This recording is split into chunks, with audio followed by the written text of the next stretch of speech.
Let's just jump right in today. Take a second and think about your digital libraries, your movies, your TV shows, your games, your ebooks. Do you actually own them? When you're sitting on your couch and you click that shiny Buy Now button on your favorite digital storefront, what exactly are you getting? I mean, we all like to think it's ours forever, right? Safely tucked away on a hard drive or floating up in the cloud.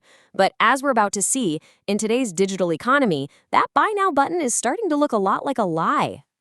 To really wrap our heads around how incredibly fragile our digital collections are, get this. Sony recently confirmed they are permanently wiping out over 550 purchased movies and TV shows from PlayStation users' libraries. And we are talking about massive classic hits here, stuff like Terminator 2, Paddington, and The Deer Hunter. Just poof, gone. And the users who paid their hard-earned cash for those movies, they have absolutely zero recourse. It turns out that content was never really theirs to begin with. The rules of ownership have been completely rewritten right under our feet. Okay, let's dive right into this explainer. We are looking at the death of personal property in the digital era. So, for decades, our rights as consumers were protected by something called the first sale doctrine. Basically, if you bought a physical book or a DVD, you owned that specific physical copy. You had every right to resell it, give it to a friend, or, I don't know, use it as a coaster. But digital licensing, that's a totally different ballgame. When you download a movie today, you aren't actually buying a copy. You are buying a revocable, non-transferable, and highly temporary access pass. You're basically a tenant, not an owner. And the primary weapon corporations use to enforce this new reality? It's the EULA, the End User License Agreement. You know exactly what I'm talking about. It's that massive wall of tiny text that we all just blindly click I agree to without reading so we can play our game. Well, courts have largely upheld this click-wrap agreements, which effectively allows companies to dictate exactly what you can and cannot do with your so-called purchase. The second you click agree, legally speaking, you are instantly demoted from a proud owner to a mere licensee. Seriously, just listen to the language video game publisher Blizzard Entertainment uses. They spell it out in black and white, often in aggressive all caps, saying, "Your use of the platform is licensed, not sold to you, and you hereby acknowledge that no title or ownership is being transferred."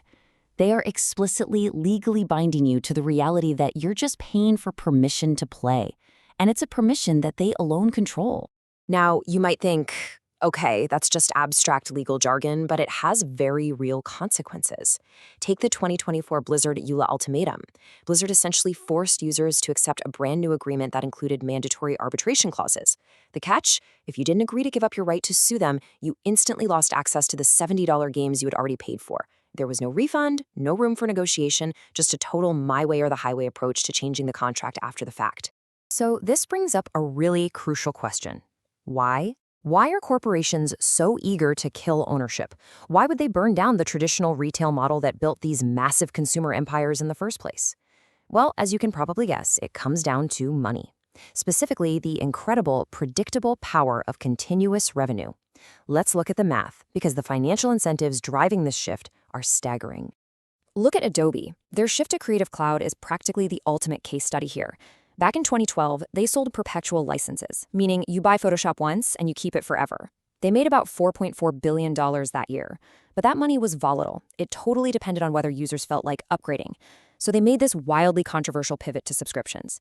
They completely killed off perpetual licenses, replacing them with subscriptions that often bundle in unwanted features and extra fees just for continued use and support. The result? By 2023, their revenue had exploded to $19.4 billion. Subscriptions maximize how much they can squeeze out of a customer, turning a one-time sale into an endless, super predictable river of cash. Naturally, the video game industry watched Adobe pull this off and immediately transformed their own models. This accelerated the massive shift toward games as a service, or GAS. Instead of spending millions to release a finished, standalone product for a one-time fee, publishers now just release a base game and endlessly monetize it. Through updates, microtransactions, and regular online license renewals, they keep extracting value from the exact same game for years after you initially bought it. But hey, this isn't just about corporate balance sheets in video games. This is a massive cultural shift that's actually threatening public institutions. Digital rights management, or DRM, is locking down libraries, the very archives of our cultural heritage. For example, major publishers like HarperCollins force library ebooks to literally self-destruct after just 26 checkouts. Once it hits that number, the library has to pay to lease it all over again. The library doesn't actually own the book, they're just renting access to it. It creates what's essentially an ephemeral digital library. And we have to remember the profound, almost unbelievable irony of what happened a few years ago. Amazon literally remotely deleted purchased copies of George Orwell's 1984 directly from users' Kindles. Readers thought they owned that classic dystopian novel, only to wake up and find it completely scrubbed from their devices overnight because of a licensing dispute. And even when stuff isn't outright deleted, digital content like ebooks or movies can be retroactively altered or censored long after you buy it without you ever knowing or consenting. As you can imagine, this is a total preservation nightmare. When ownership is tied to a central server, what happens when someone unplugs that server? Well, we are seeing it happen right now. Nintendo completely shut down the digital storefronts for the Wii U and 3DS. Ubisoft recently took their online game, The Crew, and rendered it entirely unplayable for every single person who bought it. It's gotten so bad that Japan's National Diet Library is literally refusing to archive digital game keycards because they don't even qualify as physical preserved content. We are watching our own cultural artifacts just get erased from history.